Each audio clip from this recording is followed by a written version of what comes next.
Alam barzakh itu disebut dengan istilah al-muntazar, masa penantian. Masa penantian. Jadi alam barzakh itu waiting room, Pak.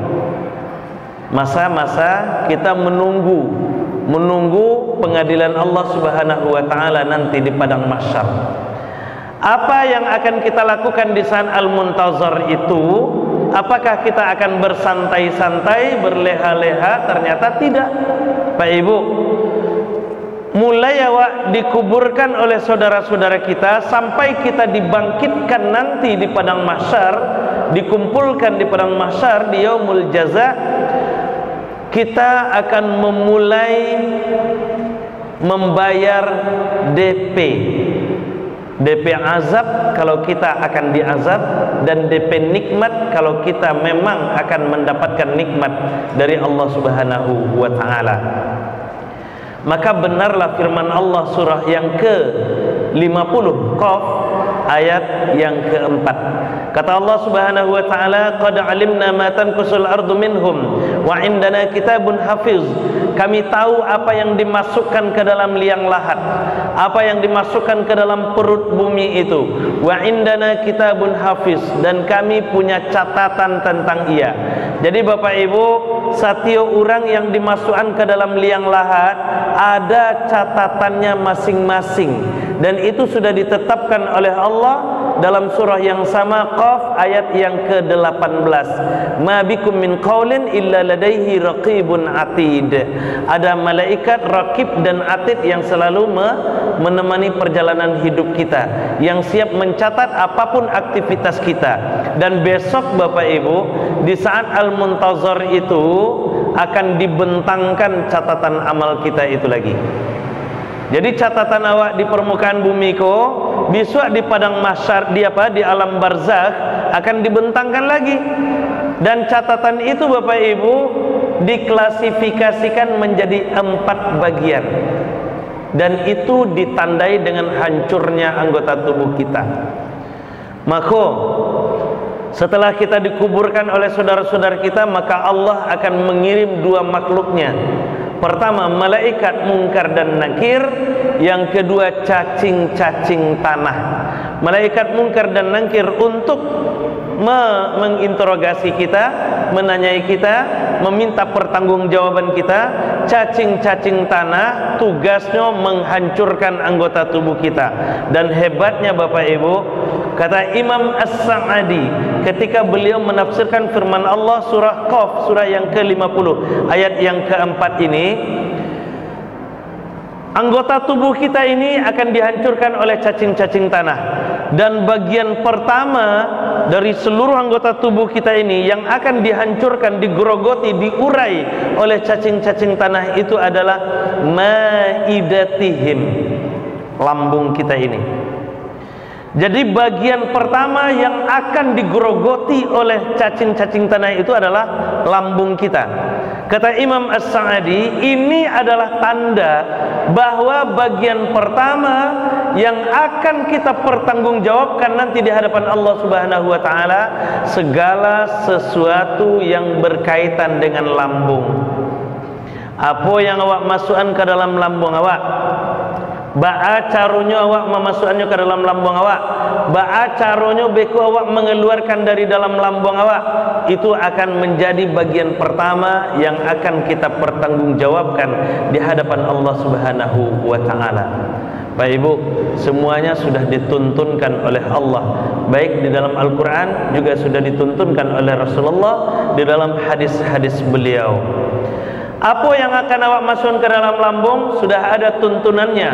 Surah Al-Baqarah ayat 168, kemudian surah Al-Baqarah ayat 172. Kata Allah, wahai manusia, makanlah apa yang ada di permukaan bumi ini yang halal dan baik. Di ayat 172 Allah sampaikan, wahai orang-orang yang beriman, kulu min thayyibati ma razaqnakum, makanlah yang baik-baik saja dari apa yang dirizkikan kepadamu. Bapak Ibu, awak ndak talantuang di batu ketek, di batu gadang. Ndak batu gadang yang membuat awak tata ruang. ndak batu gadang yang membuat awak tajatuh. Artinya apa? Alun tantu proyek yang puluhan ratusan juta itu yang akan membuat kita tertarung. Kalau nampak proyek itu tidak benar, tentu kita akan lebih waspada. Alun tantu proyek yang miliaran itu yang membuat kita terjatuh. Tapi ada kerikil-kerikil kecil nanti yang akan membuat kita terjerembab. Ada kerikil-kerikil kecil nanti yang akan membuat awak terjatuh. Contoh, ibu-ibu ambo, Bu, alai hadir. Kalau bulan puasa awak suka membuat apa biasanya, Bu? Kolak. Awak contohkan kolak, Bu. Lah awak bali lengkap-lengkap bahan kolak tu. Awak bali ubi jalanyo, pisang batunya, dalimonyo, cinduanyo. Kalau kau pakai cindua, gula sakanyo, gula anaunya, kemudian karambianyo untuk santan. Lah awak bawa pulang, awak cincang-cincang, awak berasihan, awak potong-potong, awak masak jadi kolak. Pas kolak tadi sedang tajarang, Pak Bu. Kolak sedang tajarang, lupa daun pandan kurang. Caliak kamu ke rumah tidak ada daun pandan. Caliak ke samping daun pandan pun tidak tumbuh. Dicaliak di sabalah di muka rumah tetangga daun pandan sedang hijau-hijau. Tetangga sedang pai karajo. Baaka. Ambiak siapa? Iko kolak sedang tajarang gua. Kolak sedang tajarang, awak perlu daun pandan. Di rumah awak tidak ada daun pandan do. Di pekarangan tetangga ada daun pandan. Tetangga sedang tidak di rumah. Jadi dilemanya Pak Ibu. Diambil siapa? Lain minta Ustaz, minta ke batangnya. Bu, minta daun pandan 2 layo, ambil lah. Awak yang minta, awak lah yang ambil lah. Padahal daun pandan kok di parak tetangga kok, di halaman tetangga kok. Itu akan jadi masalah. Bahkan ada juga yang berkilah, Pak Bu. Ambo lai minta izin Ustaz. Kami lai minta izin Ustaz. Bila beko kalau nyalah pulang dari Tampek Karajo. Beko kalau nyalah pulang kami minta izin beko Ustaz. Pak Ibu, tidak ada satu orang pun di antara kita yang bisa menjamin bahwa kita akan masih hidup sampai ia pulang dari tempat kerja. Atau sebaliknya nanti dia pulang dari tempat kerja dalam keadaan hidup. Bisa jadi nyo pulang dari Tampek Karajo, mohon maaf, kecelakaan misalnya di jalan, naudzubillah, pendek umur beliau misalnya, berpulang beliau di saat itu, tidak sampai pulang beliau dalam keadaan utuh. Sementara daun pandanlah tamasak dimakan anak keluarga awak, status makanan kolak yang dimakan anak keluarga awak tadi. Kerikil-kerikil kecil itu Pak, cuman daun pandan 2 lainnya, tidak proyek 2 miliar do. Daun pandan 2 lay itu yang membuat awak tersanduang besok Bapak Ibu. Itu yang membuat awak tersanduang itu. Taraga awak makan membuat sampadeh kepala lauk misalnya kan. Taraga buat sampadeh kepala lauk, lawak bali bahan lengkap-lengkap. Kiranya pas sampadeh tadi sedang tajarang, ruku-ruku kurang. Sama jo tadi awak para ruku-ruku di pekarangan ndak ada, di rumah tetangga ada. Tetangganya sedang pai ke pasar. Akhirnya bambiak se. Itu akan jadi masalah tuh Bapak Ibu. Akan jadi masalah. Karena awak tidak bisa menjamin. Kok beko awak minta izin, iyo kok sampai awak bertamu jo beliau. Misalnya awak sedang lama-lama makan sampai kepala lauk tadi, tak cakik, tak tulang, meninggal awak misalnya kan, meninggal misalnya. Bahas statusnya. Bila awak akan minta izinnya, bahas status makanan yang dimakan oleh anak keluarga kita itu, atau yang sudah terlanjur kita makan tadi, itu akan jadi masalah. Maka Bapak Ibu sekali lagi, ndak batu gadang yang membuat awak tata ruang. Daun pandanan 2 lay, ruku-ruku 2 tangkai, daun kunyit 2 lay, apa lay? Daun jeruk 3 lembar, sarai sabatang, itu nan membuat awak tata ruangnya Pak. Itu yang membuat awak tata ruangnya acoknya. Kadang tanpa kita sadari, kadang kita anggap itu hal-hal kecil, tapi itu akan membuat kita bermasalah. Kenapa? Karena sudah ada tuntunannya. Kalau ada tuntunannya, maka pasti nanti ada tuntutannya. Pasti ada tuntutannya nanti. Kapan tuntutannya? Di saat al-muntazar itu. Nah itu. Jadi apa yang awak masukkan ke dalam lambung, syaratnya 2, halalan thayyibah. Pastikan bahwa yang akan masuk ke dalam lambung kita itu adalah sesuatu yang halal dan baik. Itu. Kemudian ba'a caronyo awak memasukkan ke dalam lambung awak, Bapak Ibu, itu juga sudah ada tuntunannya. Ada tuntunannya. Makanya keluarlah hadis Rasulullah, hadis Muslim nomor hadis 2019 dan hadis Muslim 2024. Di 2019 Rasul sampaikan, la ta'kulu bisyimal fa inna syaitan ya'kulu bisyimal. Jangan makan dengan tangan kiri karena setan itu makan dengan tangan kiri. Di hadis 2024-nya Rasul sampaikan, la yashrabanna ahadukum qa'iman. Jangan makan, jangan minum sambil berdiri. Sambil tagak tangan kiri. Itu pantangan di dalam agama kita. Sudah dituntunkan di dalam ajaran agama kita, sudah dipedomankan, disampaikan oleh baginda Rasul sallallahu alaihi wasallam. Tapi betapa banyak kita lihat Bapak Ibu yang makan di tangan kiri, makan sambil tagak, banyak itu. Awak makan tangan kiri, tangan kanan Pak Ibu? Kanan, alhamdulillah. Contoh kecil lagi, kita ambil contoh kecil aja. Makan bakwan contohnya. Makan bakwan tangan kiri, tangan kanan Pak Bu? Kanan, alhamdulillah. Kiranya makan bakwan pakai lado kutunya tangan kiri, tangan kanan. Nah, kan kanai juga jadinya. Nah itu. Dan ciek bakwan tu tidak cukup ciek lado kutu roh, 3 lado kutunya Pak. 3 lado kutunya. Makan di tangan kanan ciek, makan di tangan kiri 3. Itu kalau ciek bakwan sekali duduk ampe bakwannya 2 balik lado kutunya. 2 balik awak makan di tangan kiri. Banyak juga jadinya Pak. Itu baru sekali duduk tu Pak. Itu baru sekali duduk. Dalam hidup awak tidak akan kurang 100 bakwan lewat tu. Kalau 100, 300 lado kutunya. 300 kali awak makan tangan kiri. Banyak jadinya Pak. Itu baru bakwan. Alun risolesnya lain, alun pastelnya lain, dan segala macam. Makan bakso, begitu juga. Makan bakso lain pakai tangan kanan sendoknya, makan minyo, bahkan minum kuahnya. Tapi baksonya tusuk pakai garpu tangan kiri, masuk lewat pakai tangan kiri. Sate kayak gitu juga. Lain pakai sendok, makan lontongnya pakai sendok, tapi satenya kadang-kadang masuk pakai tangan kiri. Anak-anak ambo yang suka makan sate carocok, carilah tuh Bapak Ibu. Beko pulang tarawih itu nampak tuh tukang sate di muka. Makan sate carocok. Makan sate carocok tangan kanan tangan kiri Pak Ibu. Lahi tangan kiri walaupun dia sambil tagak juga, sambil berjalan juga. Sambil jalan Pak, sambil tagak. Makan tangan kanan ya, tangan kanan. Makan satenya tangan kanan, ketupeknya tangan kanan, keripiknya tangan kanan, tinggal kuahnya. Akhirnya kuahnya tadi yang dalam carocok batontongannya tangan kiri. Lewat juga tangan kiri kok jadinya Pak. Ikut juga berpartisipasi tangan kiri kok. Nah itu Bapak Ibu. Sambil tagak, awak makan sambil tagak, sambil duduk Pak Ibu. Ibu-ibu mau tagak atau duduk makannya? Duduk, alhamdulillah. Pai ibu belanja ke pasar beli lansek. Lai mani lansek apa ko? Lai, cuba lah ibu. Awak cuba berdudukan atau sambil tagak saya babai? Karena juga jadinya.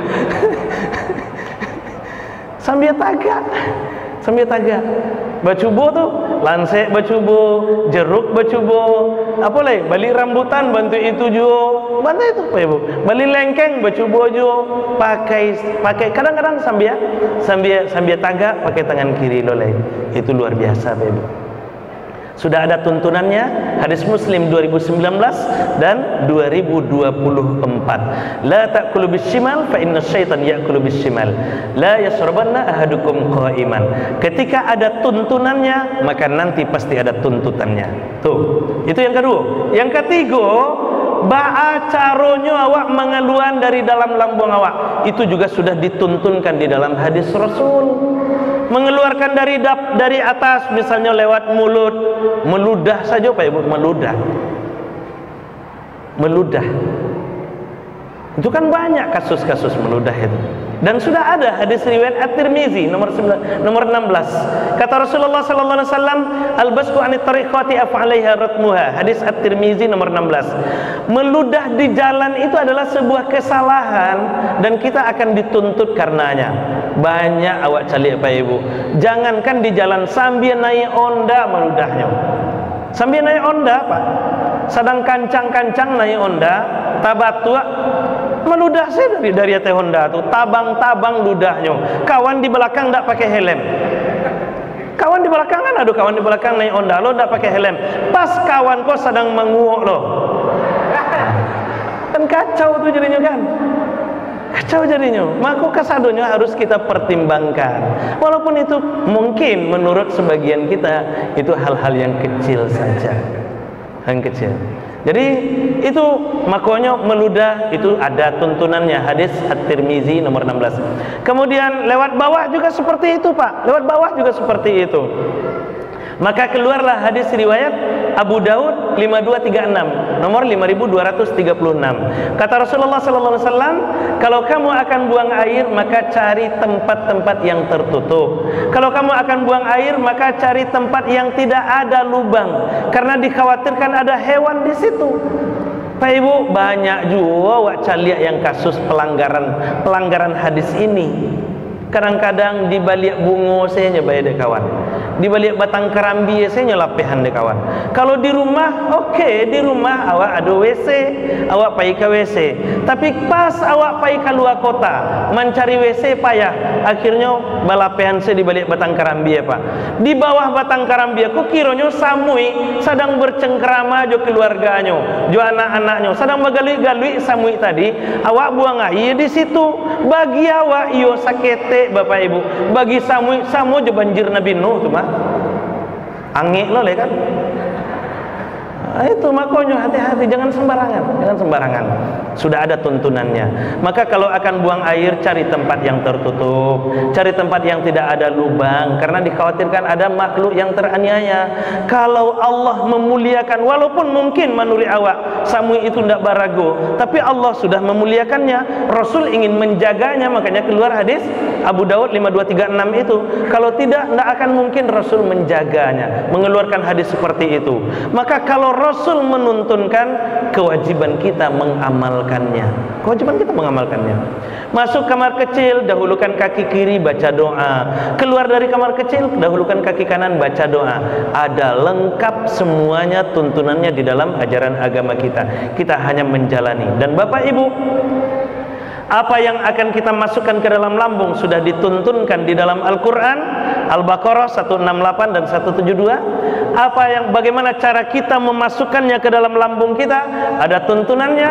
Hadis riwayat Muslim 2019 dan 2024. Kemudian bagaimana cara kita mengeluarkan dari dalam lambung kita, keluarlah hadis riwayat At-Tirmizi dan hadis riwayat Abu Daud itu. Dan Bapak Ibu, ketika kita keluar dari tuntunan-tuntunan Rasul, ketika kita keluar dari tuntunan-tuntunan Allah Subhanahu wa taala ini, maka besok di saat al-muntazor kita, di saat alam barzakh kita akan dituntut, dibentangkan catatan amaliyah kita, baik ataupun buruk.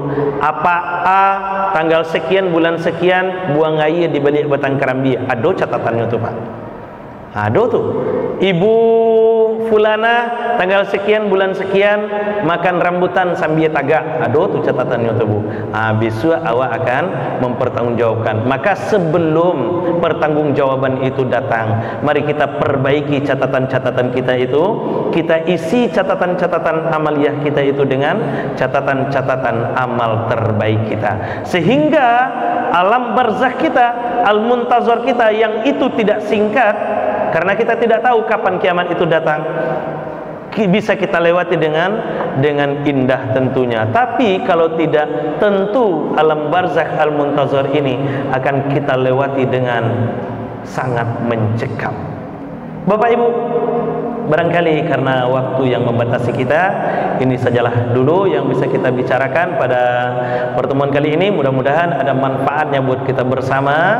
Mohon maaf apabila ada kesalahan dan terima kasih atas perhatiannya.